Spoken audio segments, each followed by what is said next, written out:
जोंनि नैबे हाथिसार प्राइमारिनि जिथु मैया जाना थांनाय घटना,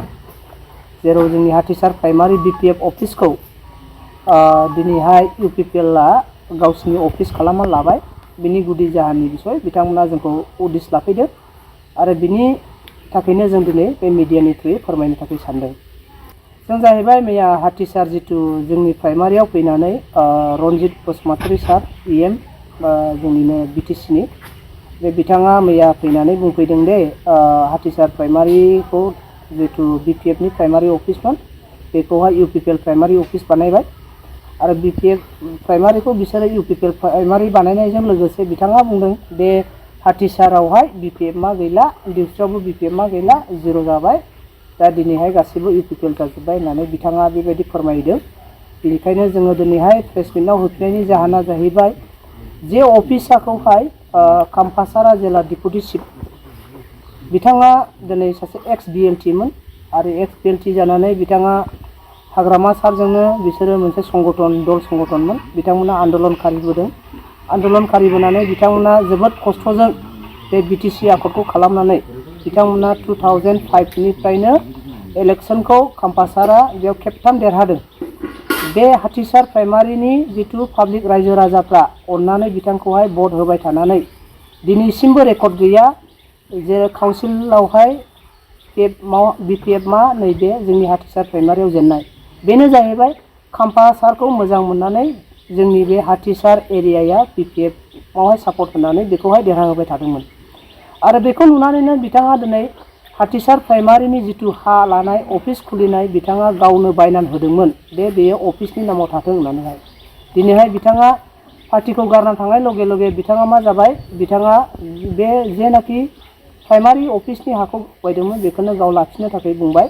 आरो बेखौ गाव लाखिनायखाय मा जाबाय, दिनै बियो बुंबाय आं UPPL हाबखाबाय, UPPLनि जानांगौ अफिस जानानै बिथाङा बुंनानै थांनानै मैयानिफ्राय UPPLनि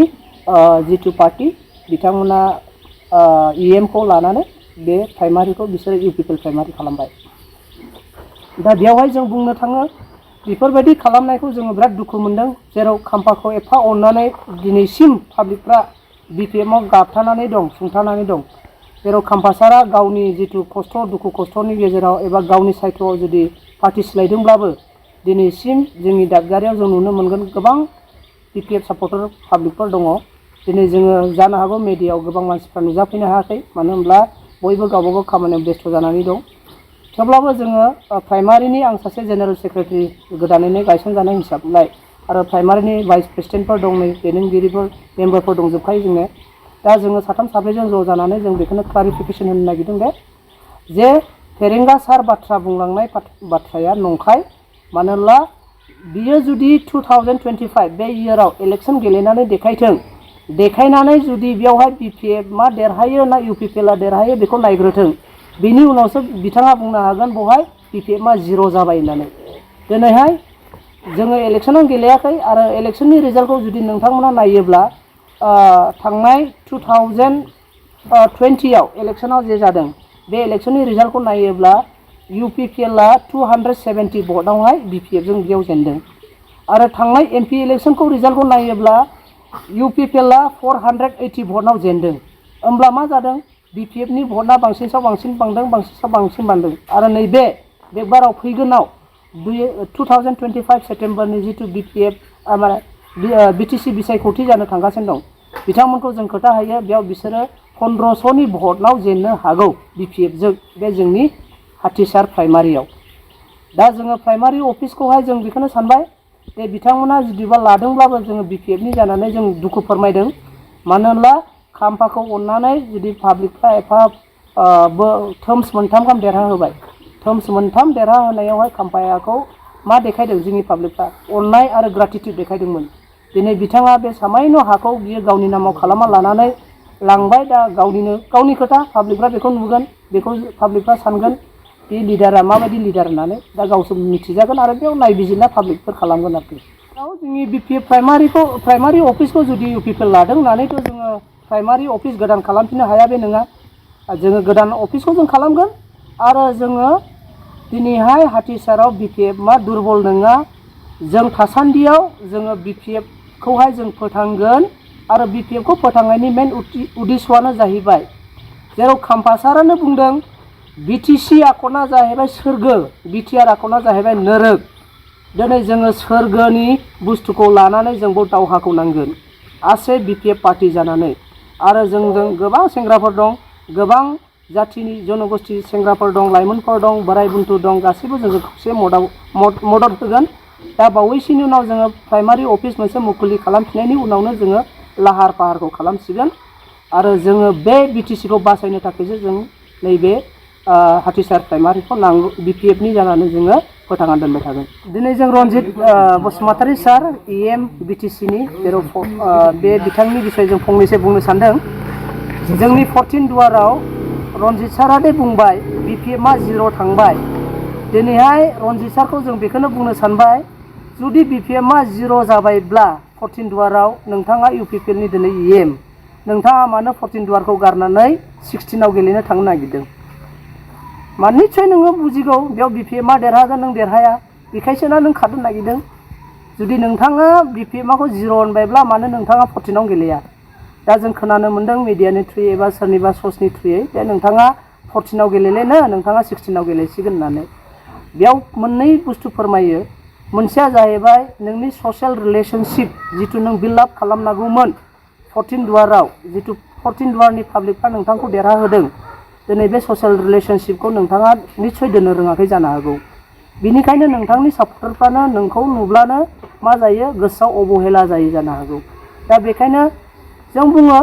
रनजित सारखौ दे रनजित सारा फैनानै दे गोदाव सोराव बुंफैदों BPF गैले BPF आ 0 दिउस्रियाव BPF 0 आरो नोङो दादगारियाव BPF 0 होननानै बुंदों नोंथाङा नोंथांनि समस्थियाव बेरायाखै बिनिखायनो नोंथाङा बेखौ बुंनो हादों नोंथाङा जुदि बेरायनानै नायोब्ला नोंथांखौ साबेसे सापर्ट दं आरो BPF आव साबेसे सापर्ट दङ नोंथाङा निश्चय मिथिगौमोन दिनै नोंथाङा बुंदों हाथिसाराव BPF खौ 0 जागोन किन्तु BPF खौ सिखावग्रा जों लाबोफिनजोबसिगोन BPF आवहाय जेसेबां हाथिसारनिफ्राय लांदोंमोन जेसेबां दिउस्रिनिफ्राय लांदोंमोन जों लाबोफिनगोन नोंथाङा नाय जोंनि स्ट्रागोलखौ नाय आरो जोंनि मावनायखौ नाय मानो होनब्ला जों बिराद लयेल जानानै जों खामानिखौ मावो आरो जों जेराव मावो जों थैस' थांस' खालामनानै मावखायो जेराव मिथिजायै उननि खोथा बे लयेल्टी बुस्थुखौ जों दोनगोन आरो नोंथांनि जिथु बुंनाय BPF 0 बे खोथाखौ जों गनायनो हाया आच्छा आं गिबिथारावनो बरायनानै लाग्रोबाय दिनैनि जोंखौ उदिस लाखिनाय मिडिया फंबायफोरखौ दा आंनि बुंनो गोनां दा मिडिया बुंनो ओंखारनाया बेनो जे आं खाम्फा सारखौ बुंगोन खाम्फा सारा दे दिनै जोंनि हाथिसार प्राइमारियाव हा बायनानै जों मा होनो प्राइमारि अफिस जोंनो होदोंमोन गावनो जोनोम खालामनायखाय गावनो दिनै जोंनो प्राइमारि नामाव हा बायनानै जोंनो होदोंमोन नाथाय दा बिथाङा राजनितिखौ लानानै दा गाव UPPL आव ओंखारलांनाय हिसाबै दा UPPL नि नामाव बिथाङा हाखौ UPPL अफिसनो हगारनानै होबाय नाथाय राजनितिकसो बियो खाम्फा सारा बिदि साननो नाङामोन जे गाव UPPL आव ओंखारलांनानै जे UPPL नो जे हा हगारना होनांगौ बा बे अफिसखौ हगारना होनांगौ बिथाङा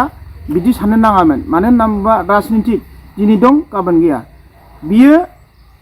जों BPF नि जेसेबांनाखि सुबुंफोर दं जेसेबांनाखि पाब्लिकफोर दं बे जोंखौ दुखु होदों नाथाय जोङो जुदि BPF आ गाबोन समफोर देरहानानै फैयोबा बिथाङा आरो बे जों BPF आव बास्लायबोफिनोब्ला बे अफिसखौनो आरो जोंनि BPF आव हगारना होफिनोब्ला बै UPPL नि सुबुंफ्राबो बिथांखौ गाज्रि मोनगोन बिनिखायनो आं सानदों सारा जोंखौ जोनोम होनानै बे बालाबारिफोराव दैगारनानै गालांनायफोर बायदि खालामनायनि फाबा बिहा मथामथि जेरावबो जायगा मोननाय नङा होननानै आं फिउचाराव सानदों आरो जोंना EM सारा जोंखौ मैया बुंलांदों जे हाथिसार प्राइमारियाव BPF आ 0 जाबाय होननानै नाथाय सारा बुंदों गावनि गोसोजों बुंदों किन्तु जों पाब्लिकनि गोसो अन्थरखौ जोंनि EM सारा रावबो हमनो हाया मानो होनना बुङोब्ला जों पाब्लिकआ सोरजों दं सोरजों गैया बेखौ बिथाङा बुंनो नाङामोन जे हाथिसारनि जेसेबांनाखि प्राइमारि दं हाथिसाराव प्राइमारि दंमोन बे प्राइमारिया 0 जाबाय होननानै बिथाङा बुंनो समायामोन मानो होननानै बुङोबा राजनितिकसो जों जायजों मोजां मोनदों बेजों थांगोन बिनिफ्राय जानो गोनाङा बेनो जे जोङो हाथिसाराव जेसेबांनाखि BPF आव दा गसंथानानै दङ जों थैस' थांस' जों बेयावनो गसंबाय थागोन जों ओरै थांनाय जों जेरावबो गैया जेसेबांनाखि जों दा नांथाबनानै दं जों बेखौनो गोग्गोम खालामगोन हाजार मानसिखौ जों लाबोगोन बरायनानै रन्जित सारा बुंदों जे माने बालाबारियाव न' गायनाय बे न'आव जोङो थाया बालाबारिनि न' गायनाय जोंनि नङा बेबादि बुंदोंमोन बिथांमोना बालाबारि न'आव गायनाय न'आव जुदि थायाब्ला बै जोंनि हाग्रामा सार सेक्रेटारि अफिसखौ बे अफिसाव बे बालाबारि हायाव लुनाय अफिसखौ बिथांमोना बे सिङावनो दा हाबनानै बेहायनो बिथांमोना अफिस सालायगासिनो दं नोंथांमोना गिनांगौ दङ बालाबारि न'आव जुदि नोंसोरो हाबनानै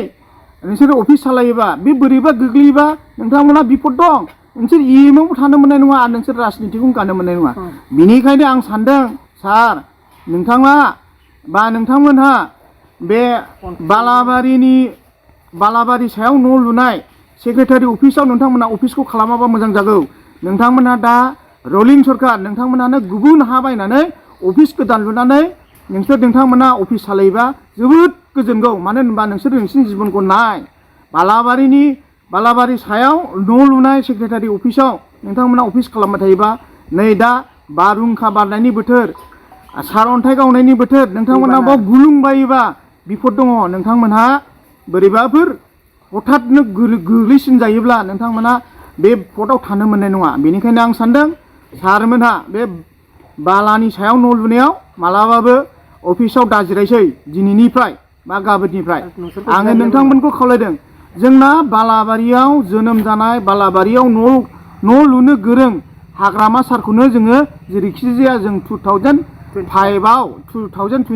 जोङो देरहा होगोन बे आङो हाथिसार प्राइमारिनि मेम्बार जानानै आं बे खोथाखौ बुंनाय जाबाय।